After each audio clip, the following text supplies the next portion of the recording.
ನಮಸ್ತೆ.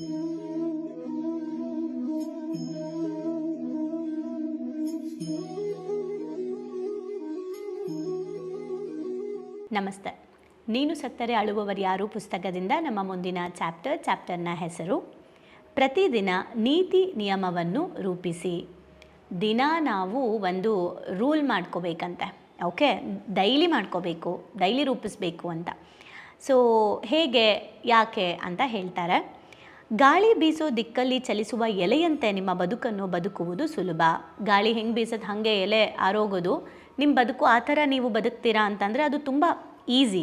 ಆದರೆ ನೀವು ಶ್ರೇಷ್ಠವಾದ ಬದುಕನ್ನು ಬದುಕಬೇಕು, ಉದ್ದೇಶಪೂರ್ವಕವಾಗಿ ನಿಮ್ಮ ಉದ್ದೇಶವನ್ನು ನೀವು ಈಡೇರಿಸ್ಕೊಳ್ಳೋಕ್ಕೆ ಬದುಕಬೇಕು ಅಂದರೆ, ಗುರಿಯನ್ನು ಹೊಂದಿರೋರು ನೀವಾಗಿದ್ದರೆ ಅದಕ್ಕೋಸ್ಕರ ನೀವು ಸ್ವಲ್ಪ ಡಿಸಿಪ್ಲಿನ್ನ ನೀವು ಪ್ರಾಕ್ಟೀಸ್ ಮಾಡಲೇಬೇಕಾಗತ್ತೆ ಅಂತ ಹೇಳ್ತಿದ್ದಾರೆ. ನಿಮ್ಮ ಪ್ರಕಾರ ನೀವು ನಿಮ್ಮ ಪ್ರಕಾರ ಬದುಕಿ ನಿಮಗೇನಾದರೂ ತೊಂದರೆ ಆಯಿತು ಅಂದರೆ ಅಟ್ಲೀಸ್ಟ್ ನನ್ನ ತಪ್ಪಿಂದ ನನಗಾಗಿದ್ದು ಅನ್ನೋದು ಗೊತ್ತಿರುತ್ತೆ. ಆದರೆ ಬೇರೆಯವರಿಂದ ನಮಗೇನಾದರೂ ಆಘಾತ ಆದಾಗ ಅದು ಜಾಸ್ತಿ ದಿನ ನಮಗೆ ನೆನಪಿರುತ್ತೆ ಅಲ್ವಾ. ಅಂದರೆ ಅಟ್ಲೀಸ್ಟ್ ನಮಗೋಸ್ಕರ ನಾವು ಬದುಕ್ತೀವಿ ಅನ್ನೋ ಒಂದು ತೃಪ್ತಿನಾದರೂ ನಮಗಿರುತ್ತೆ. ಬೇರೆಯವರ ಒಂದು ಪ್ರಭಾವ, ಬೇರೆಯವರ ಬದುಕಿನ ಪ್ರಭಾವ ನಮ್ಮ ಬದುಕಿನ ಮೇಲೆ ಬೀರಲ್ಲ. ಬೇರೆಯವರ ಬದುಕು ನಮ್ಮನ್ನು ಪ್ರಭಾವಗೊಳಿಸೋಕ್ಕೆ ಸಾಧ್ಯ ಇಲ್ಲ. ಆದರೆ ಸಾಮಾನ್ಯವಾಗಿ ಜೀವನ ಮಾಡೋರಿಗೆ ಬೇರೆಯವರ ಜೀವನನೇ ನಮಗೆ ಪ್ರಭಾವ ಬೀರುತ್ತೆ. ಅಂದರೆ ಯಾರಾದರೂ ಒಬ್ಬರು ನಮಗೆ ಕಂಫರ್ಟಬಲ್ ಆಗಿರೋದನ್ನು ಹೇಳ್ಕೊಟ್ರೆ ನಮ್ಗೆ ಇಷ್ಟ ಆಗುತ್ತೆ. ಫಾರ್ ಎಕ್ಸಾಂಪಲ್, ನಾನು ನಿಮಗೆ ಬೆಳಗ್ಗೆ ಎದ್ದೋಳಿ ಅಂತೀನಿ, ನಿಮಗೆ ಕಷ್ಟ. ಹೊಚ್ಕೊಂಡು ಮಲ್ಕೊಳ್ಳಿ ಚಳಿ ಅಂತೀನಿ, ನಿಮಗೆ ಇಷ್ಟ. ಸೊ ನೀವು ಯಾವುದನ್ನು ಆಯ್ಕೆ ಮಾಡ್ಕೋತೀರಾ? ಮಲ್ಕೊಳ್ಳೋದನ್ನು ಆಯ್ಕೆ ಮಾಡ್ಕೋತೀರಾ. ಬಟ್ ಉಪಯೋಗ ಆಗೋದು ಯಾವುದು? ಎದ್ದೊಳ್ಳೋದು. ಕರೆಕ್ಟ್ ಅಲ್ವಾ?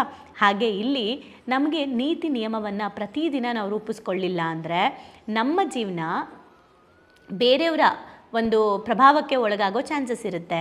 ಅಂದರೆ ನಾವು ನಮಗೋಸ್ಕರ, ನಮ್ಮ ಉದ್ದೇಶಕ್ಕೋಸ್ಕರ, ನಮ್ಮ ಒಂದು ಗುರಿಯನ್ನು ತಲುಪೋದ್ರ ಕಡೆಗೆ ನಾವು ಗಮನ ಕೊಡ್ತಾ ಇರಲ್ಲ. ಬರೀ ಬೇರೆಯವರ ಒಂದು ಇನ್ಫ್ಲೂಯೆನ್ಸಲ್ಲೇ ನಾವು ಬದುಕ್ತಾ ಇರ್ತೀವಿ. ಬದುಕನ್ನು ನಾನು ಬದಲಾಯಿಸ್ಕೋಬೇಕು ಅಂತ ಅಂದ್ಕೊಂಡ್ರೂ ಕೂಡ ದಿನಗಳು ವಾರಗಳು, ತಿಂಗಳು, ಕೊನೆಗೆ ವರ್ಷಗಳಾಗಿ ಉರುಳು ಹೋಗೋದು ಸಹಜ. ಆದರೆ ಇದಕ್ಕೆ ನನ್ನ ಹತ್ರ ಒಂದು ಪರಿಹಾರ ಇದೆ. ಇದನ್ನು ನೀವೇನಾದರೂ ಫಾಲೋ ಮಾಡಿಬಿಟ್ರೆ ಬೇಗ ನೀವು ನಿಮ್ಮ ಲೈಫಲ್ಲಿ ಅಪ್ಗ್ರೇಡ್ ಆಗ್ತೀರಾ, ಟ್ರಾನ್ಸ್ಫಾರ್ಮೇಷನ್ ಆಗ್ತೀರಾ ಅಂತ ಹೇಳ್ತಾ ಇದ್ದಾರೆ. ಅದನ್ನು ಇವರೇನಂತ ಕರೀತಾರೆ ಅಂದರೆ ದೈನಂದಿನ ನೀತಿ ನಿಯಮ ಅಂತ ಕರೀತಾರೆ. ರೂಲ್ಸ್ ಆ್ಯಂಡ್ ರೆಗ್ಯುಲೇಷನ್ ಅಂದರೆ ಪ್ರತಿದಿನದ ರೂಲ್ಸ್ ಆ್ಯಂಡ್ ರೆಗ್ಯುಲೇಷನ್ ಅಂತ ಕರೀತಾರೆ. ಇದಕ್ಕೆ ಅವರು ಹಿಂದೆ ಒಂದು ಡಿಸ್ಕಷನ್ ಮಾಡಿದರು, ಡೈರಿ ಇಡಿ ಅಂತ ಹೇಳಿ. ಕರೆಕ್ಟ್ ಅಲ್ವಾ? ದಿನಚರಿ ಡೈರಿನ ಇಡಿ ಅಂತ. ಅದಕ್ಕೆ ಸಂಬಂಧಪಟ್ಟಿದ್ದಾಗಿದೆ.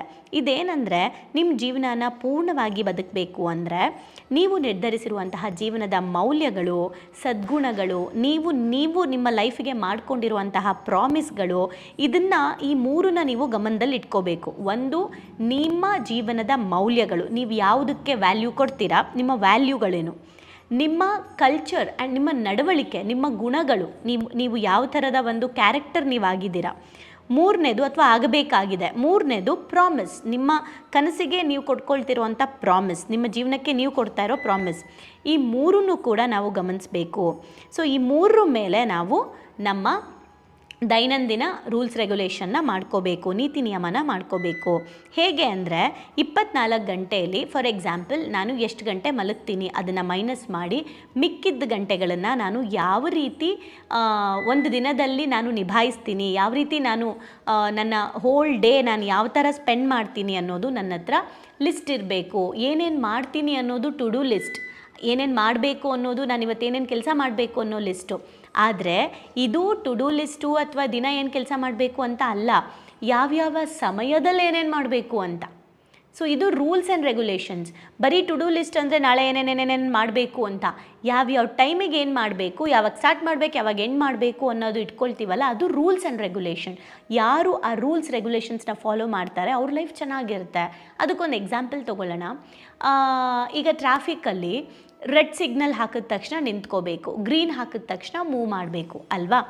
ನಾವು ಗ್ರೀನ್ ಹಾಕಿದಾಗ ಸ್ಟಾಪ್ ಮಾಡಿ ಸಡನ್ನಾಗಿ, ರೆಡ್ ಹಾಕಿದಾಗ ನಾನು ಓಡಿಸ್ತಾನೆ ಮುಂದಕ್ಕೆ ಹೋಗ್ತಾನೆ ಹೋದರೆ ಏನಾಗುತ್ತೆ? ಆಕ್ಸಿಡೆಂಟ್ಸ್ಗಳು, ಕನ್ಫ್ಯೂಷನ್ಸ್ಗಳು ಎಲ್ಲದಕ್ಕಿಂತ ಏನು ಅದು ಯಾವುದೂ ಆಗಲಿಲ್ಲ ಅಂತ ಅಂದರೂ ನಮ್ಮ ಏನು ಹೇಳ್ತಾರೆ ಫೈನ್ ಕಟ್ಟಬೇಕಾಗತ್ತೆ, ಕರೆಕ್ಟಾ? ಬಟ್ ಏನೋ ಒಂದು ನೆಗೆಟಿವ್ ರಿಸಲ್ಟ್ ನಾವು ಫೇಸ್ ಮಾಡ್ತೀವಿ. ಯಾವಾಗ ನಾವು ನಮ್ಮ ಲೈಫಲ್ಲಿ ನಮ್ಮದೇ ಆದಂಥ ಕೆಲವು ರೂಲ್ಸ್ ಆ್ಯಂಡ್ ರೆಗ್ಯುಲೇಷನ್ಸ್ ಇರುತ್ತೆ, ನಮ್ಮ ವ್ಯಾಲ್ಯೂಸ್ ಇರುತ್ತೆ, ಮೌಲ್ಯಗಳಿರುತ್ತೆ, ಆಮೇಲೆ ಏನು ಹೇಳ್ತಾರೆ ನಮ್ಮ ಒಂದು ಕ್ಯಾರೆಕ್ಟರ್ ಇರುತ್ತೆ, ಎಂಥ ಟೈಮಲ್ಲೂ ನಾವು ಆ ಕ್ಯಾರೆಕ್ಟರ್ನ ಬಿಟ್ಟು ಹೊರಗೆ ಬರಬಾರ್ದು. ಆ್ಯಂಡ್ ಅದೇ ಥರ ನಾವು ಕೆಲವು ಪ್ರಾಮಿಸ್ ಮಾಡ್ಕೊಂಡಿರ್ತೀವಿ. ಈ ಮೂರರ ಮೇಲೆ ನಾವು ನಮ್ಮ ಲೈಫಲ್ಲೂ ಕೂಡ ಹೇಗೆ ಟ್ರಾಫಿಕ್ಕಲ್ಲಿ ರೂಲ್ಸ್ ಇದೆಯೋ ಹಾಗೆ ನಾವು ನಮ್ಮ ಲೈಫ್ಗೂ ಕೂಡ ರೂಲ್ಸ್ ಮಾಡ್ಕೋಬೇಕು. ಆ ರೂಲ್ಸ್ ರೆಗ್ಯುಲೇಷನ್ಸ್ನ ಫಾಲೋ ಮಾಡಿದ್ರೆ ಹೇಗೆ ಅಲ್ಲಿ ಆಕ್ಸಿಡೆಂಟ್ಸ್ಗಳು ಆಗಲ್ವೋ, ಹೇಗೆ ಹೆಲ್ಮೆಟ್ಸ್ಗಳು ಹಾಕಿದರೆ ನಮಗೆ ಆಕ್ಸಿಡೆಂಟ್ಸಲ್ಲಿ ಏನಾದರೂ ಆದರೆ ನಮಗೆ ಅವಾಯ್ಡ್ ಆಗುತ್ತೋ ಆ್ಯಂಡ್ ನಮಗೆ ಫೈನ್ ಹಾಕೋದಿಲ್ವೋ, ಹಾಗೇ ನಮ್ಮ ಲೈಫಲ್ಲೂ ರೂಲ್ಸ್ ರೆಗ್ಯುಲೇಷನ್ಸ್ ನಮ್ಮನ್ನು ಪ್ರೊಟೆಕ್ಟ್ ಮಾಡುತ್ತೆ. ನಮ್ಮ ಲೈಫಲ್ಲಿ ನಾವೇ ಹಾಕ್ಕೊಬೇಕಾಗಿರುವಂತಹ ರೂಲ್ಸ್ ಆ್ಯಂಡ್ ರೆಗ್ಯುಲೇಷನ್ಸ್ ಇದೆ. ಸೊ ಅದು ಏನೇನು, ಹೇಗೆ ಹಾಕ್ಕೋಬೇಕು ಅನ್ನೋದನ್ನು ಇವರಿಲ್ಲಿ ಹೇಳಿದ್ದಾರೆ. ಟು ಡೂ ಲಿಸ್ಟ್ ಅಲ್ಲ, starting point and ending point. Okay, ನಿಮಗೆ ಎಕ್ಸಾಂಪಲ್ ಕೊಟ್ಟು ಹೇಳ್ತೀನಿ. ನಾನು ಹೇಗೆ ನನ್ನ ಒಂದು ಲಿಸ್ಟ್ ಹಾಕ್ಕೊಂಡಿದ್ದೀನಿ, ಇದು ಓದೋಕ್ಕೆ ಮುಂಚೆನೇ ಮಾಡ್ಕೊಂಡಿದ್ದೆ. ಇವಾಗ ಇದು ಓದ್ಬೇಕಾದ್ರೆ ಅನ್ನಿಸ್ತದೆ ಓಕೆ ಇದು ಹಿಂಗೂ ಮಾಡ್ಕೊಳ್ತಾರಾ ಅಂತ. ಸೊ ನಾನು ಹೆಂಗೆ ಮಾಡ್ಕೊಂಡಿದ್ದೀನಿ ಅಂತ ಅಂದರೆ, ಆಲ್ಮೋಸ್ಟ್ ನಾನು ನನ್ನ ಕೌನ್ಸ್ಲಿಂಗಿಗೆ ಬರೋರಿಗೆ ನನ್ನ ಟ್ರೈನಿಂಗ್ಗಳಲ್ಲಿ ನಾವು ಇದನ್ನು ಹಾಕ್ಕೊಡ್ತೀನಿ, ಪರ್ಸ್ನಲಿ ನಾನು ಹಾಕ್ಕೊಡ್ತೀನಿ, ಇದನ್ನು ಹಾಕ್ಕೊಳ್ಳಿ ಅಂತಲೇ ಹಾಕ್ಕೊಡ್ತೀನಿ. ಸೊ ಹೇಗೆ ಅಂದರೆ, ಬೆಳಗ್ಗೆ ನನಗೆ ಎದ್ದೊಳ್ಳೋ ಟೈಮು ನಾನು ಫಾರ್ ಎಕ್ಸಾಂಪಲ್ ಇವಾಗ 3:30 ಬೆಳಗ್ಗೆ 3:30ಯಿಂದ ಎಕ್ಸಾಕ್ಟ್ಲಿ 4:30 ತನಕ ಏನೇನು ಕೆಲಸ ಮಾಡಬೇಕು ಅದನ್ನು ನಾನು ಮಿನಿಟ್ ಸಮೇತ ಬರ್ಕೊತೀನಿ. ಫಾರ್ ಎಕ್ಸಾಂಪಲ್ 3:30ಯಿಂದ 3:40 10 ಮಿನಿಟ್ಸಲ್ಲಿ ನಾನು ವಾಶ್ರೂಮ್ಗೆ ಹೋಗಿ ಬರಬೇಕು, ಫ್ರೆಶ್ ಆಗಿ ಬರಬೇಕು. ಸೊ 3:40ಯಿಂದ 3:50 10 ಮಿನಿಟ್ಸಲ್ಲಿ ನಾನು ನೀರು ಕುಡಿಬೇಕು, ಕೂತ್ಕೊಂಡು ಸಮಾಧಾನವಾಗಿ ನೀರು ಕುಡಿಬೇಕು. ಸೊ 3:50ಯಿಂದ 4 o'clock ತನಕ ನಾನು 3:50ಯಿಂದ 4:21 ತನಕ ನಾನು ಮೆಡಿಟೇಷನ್ ಮಾಡಬೇಕು. So 31 minutes meditation. ಸೊ 4:21ಇಂದ ನೆಕ್ಸ್ಟ್ ನಾನೊಂದು 10 ಮಿನಿಟ್ಸ್ ಲೆಕ್ಕ ಹಾಕ್ಕೊಂಡು ವಿಜುವಲೈಸೇಷನ್, ಗ್ರ್ಯಾಟಿಟ್ಯೂಡ್ನ ಮಾಡಬೇಕು. ಅದಾದ ಮೇಲೆ ಎಗೇನ್ ನಾನು ಒಂದು 4:35ಇಂದ 30 ಮಿನಿಟ್ಸ್ ಎಕ್ಸಸೈಸ್ ಮಾಡಬೇಕು. ಇದು ಈ ಥರನೇ ಹಾಕ್ಕೊಂಡಿದ್ದೀನಿ, ಇಷ್ಟಿಷ್ಟು ನಿಮಿಷ ಅಂತ. ಅದಕ್ಕೆ ತಕ್ಕಂತೆ ಅಲಾರಾಮ್ಸ್ಗಳು ಇಟ್ಟಿದ್ದೀನಿ. 25 ಮಿನಿಟ್ಸ್ಗೆ 30 ಮಿನಿಟ್ಸ್ಗೆ ಅಲಾರಾಮ್ ಇಟ್ಟಿದ್ದೀನಿ. ಎಕ್ಸಾಕ್ಟ್ಲಿ ಅದು ಕ್ಲೋಸ್ ಆಗ್ತಿದ್ದಂಗೆ ನಂಗೆ ಅಷ್ಟು ಮಾಡಿದ್ದೀನಿ ಅಂತ. ಅಲಾರಾಮ್ ಹೊಡಿತಿದ್ದಂಗೆ ನನ್ನ ಕೆಲಸ ಸ್ಟಾರ್ಟ್ ಮಾಡಬೇಕು, ಅಲಾರಾಮ್ ಬರ್ತಿದ್ದಂಗೆ ಓಕೆ ನಾನು ಮುಗೀತು ಅಂತ. ಸೊ ಈ ಥರದ್ದು ಪ್ರಾಕ್ಟೀಸ್ ಮಾಡ್ಕೊಂಡಿದ್ದೀನಿ. ಮೆಡಿಟೇಷನ್ಸ್ಗೆಲ್ಲ ಒಂದು ಮ್ಯೂಸಿಕ್ ಇಟ್ಕೊಂಡಿದ್ದೀನಿ. ಎಕ್ಸಾಕ್ಟ್ಲಿ 21 ಮಿನಿಟ್ಸ್ ಆದಮೇಲೆ ಮ್ಯೂಸಿಕ್ ಆಫ್ ಆಗುತ್ತೆ. ಸೊ ಆ ಕೊನೆಯೇ ಮ್ಯೂಸಿಕ್ ಬರ್ತಿದ್ದಂಗೆ ನನ್ನ ಮೆಡಿಟೇಷನ್ ಮುಗೀತು ಅಂತ. ಸೊ ಈ ಥರ ನಾವು ಟೈಮ್ ಟೇಬಲ್ ಮಾಡ್ಕೊಳ್ಳೋದ್ರಿಂದ, ಸೊ 5 ಗಂಟೆಯಿಂದ 6:30 ತನಕ ಕ್ಲಾಸ್ ಮಾಡ್ತೀನಿ. 6:30ಯಿಂದ 6:45 ತನಕ 10 ನಿಮಿಷ ನಾನು ಹಾಲು ಕುಡಿತೀನಿ, ಪ್ರೋಟೀನ್ ತೊಗೊಳ್ತೀನಿ. ಸೊ ಅದಾದ ಮೇಲೆ ನಾನು 6:40 ಇಂದ 7 ತನಕ 20 ಮಿನಿಟ್ಸಲ್ಲಿ ನಾನು ನಾನು ಸ್ನಾನ ಎಲ್ಲ ಮಾಡ್ಕೊಂಡು ಫ್ರೆಶ್ ಅಪ್ ಆಗಿ ಬರ್ತೀನಿ. ಸೊ 7 o'clock ಕೆಳಗಡೆ ಬಂದು ನಾನು ಚಾಂಟಿಂಗ್ ಸ್ಟಾರ್ಟ್ ಮಾಡ್ತೀನಿ.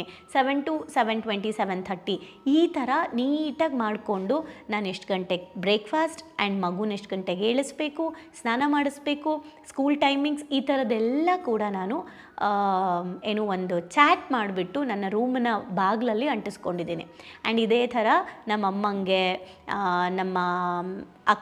ನನ್ನ ಹಸ್ಬೆಂಡ್ ಅವ್ರ ಅಕ್ಕನ ಮಗಳು ನಮ್ಮ ಮನೇಲಿದ್ದಾರೆ, ಸೊ ಅವರಿಗೆ ಮತ್ತು ನನ್ನ ತಮ್ಮಂಗೆ ಇದನ್ನು ನಾನು ಹಾಕ್ಕೊಟ್ಟಿದ್ದೀನಿ. ಆ್ಯಂಡ್ ನನ್ನ ಹಸ್ಬೆಂಡ್ಗೂ ನಾನು ಹಾಕಿದ್ದೀನಿ.